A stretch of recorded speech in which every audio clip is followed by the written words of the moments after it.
just days to the end of the year, and even though Christmas decorations are already dotting some places in town, in the National Assembly, it's not yet time for Christmas.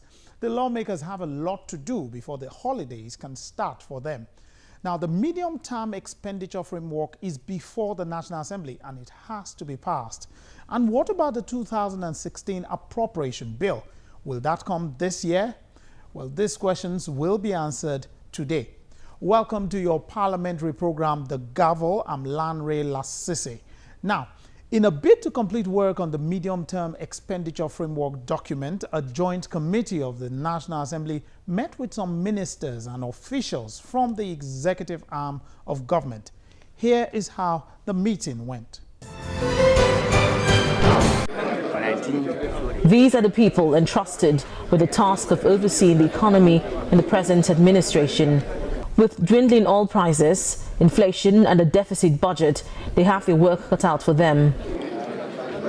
The Apex Bank Governor, the helmsman at the NNPC, as well as ministers of finance, budget and national planning are here to discuss the 2016 Medium-Term Expenditure Framework MTEF with members of the Senate Committees on Finance and Appropriation. The Minister of National Planning explained how the federal government arrived at the indices in the MTEF. What we're doing in 2016 is we are capping recurrence and keeping it at the same level. And that means it's going to be tight for everybody. Because even the rate of inflation suggests that there should be an adjustment for overheads upwards, but we are not adjusting it upwards.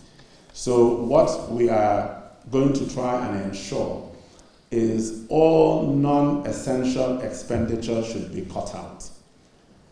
Things like, say, foreign travels, rather than a ministry of people going, say, 5 times, they go 3 times.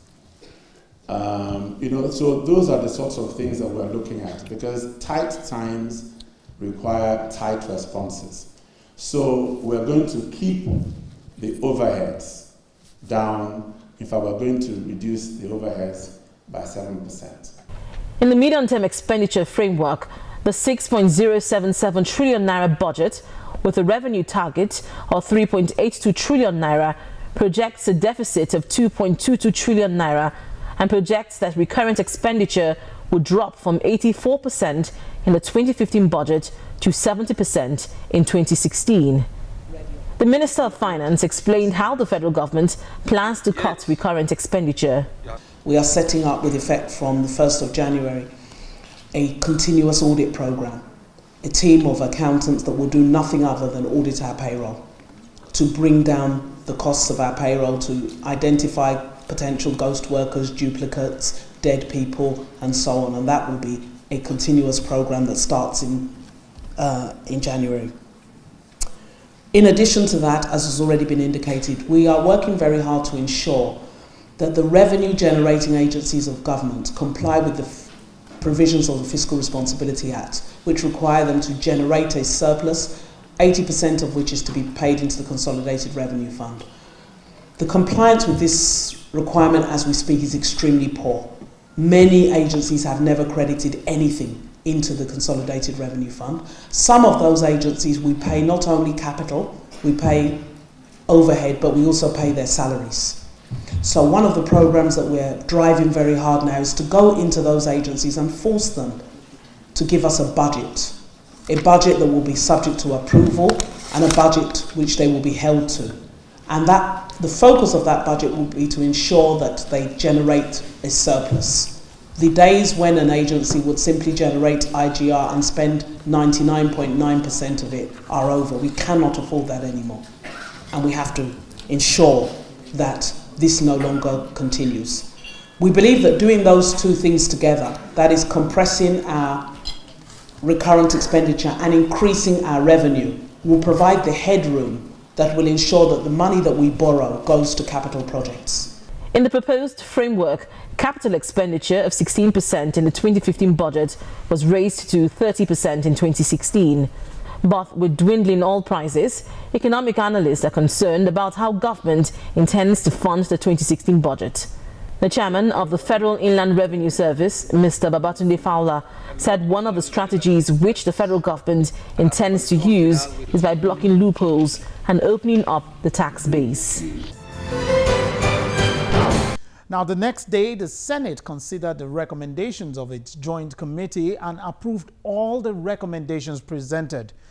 Over at the House of Representatives, the proceedings went a little differently. In a bid to ensure that the House completes work on the 2016 to 2018 medium-term expenditure framework, the matter was brought forward on the other paper and considered before all the motions slated for consideration. The consideration in the Committee of Supply began smoothly. The Speaker, now serving as chairman in the Committee of Supply, put the recommendations to a vote one after the other. Recommendation 4, carried. Recommendation 5. But an observation was made on the 7th item, and the Speaker had to help resolve it. 6 has that the government should sustain the current tempo towards increasing federal government independence, revenue, and diversification of the economy. My quarrel with this is that I want it to be more assertive, because if you say the tempo, I have not seen the tempo yet. And the fact is that the presentation of the 2016 budget, which will be done on Tuesday, is predicated on the document that we have before us. And the Senate has already passed its own version, which is perhaps what we have here, 100%. And so if we tinker too much with this document, it will call for harmonization with the Senate. And we have latest Monday, even Monday, just Monday to finish the harmonization, passed it before we take the budget on Tuesday. So I want us to avoid running into difficulties, except it is absolutely necessary.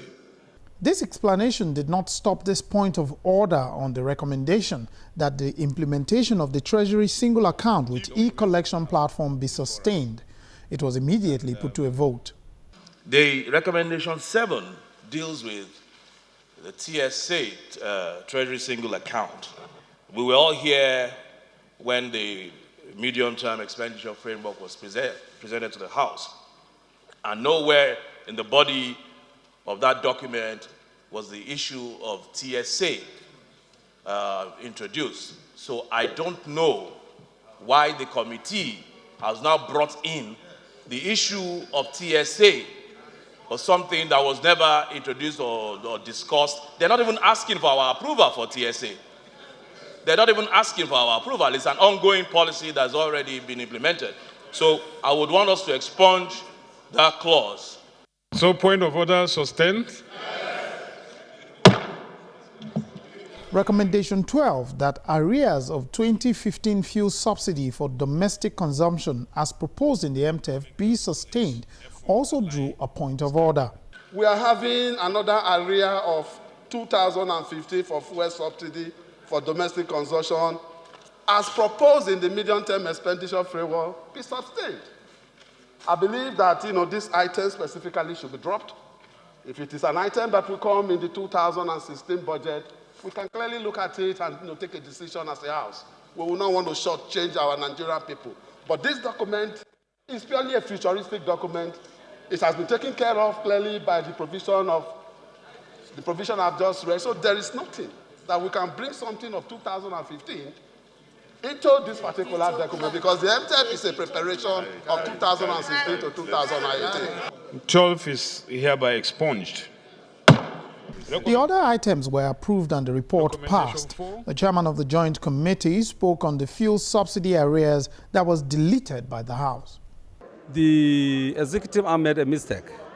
When they were presenting the supplementary budget, they only submitted the supplementary budget with a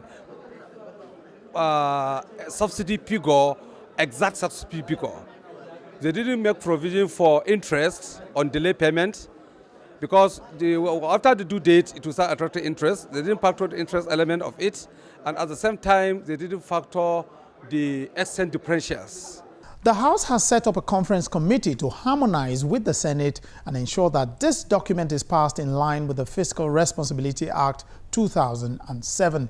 The House also says that this will not hinder the presentation of the 2016 budget by President Muhammadu Buhari.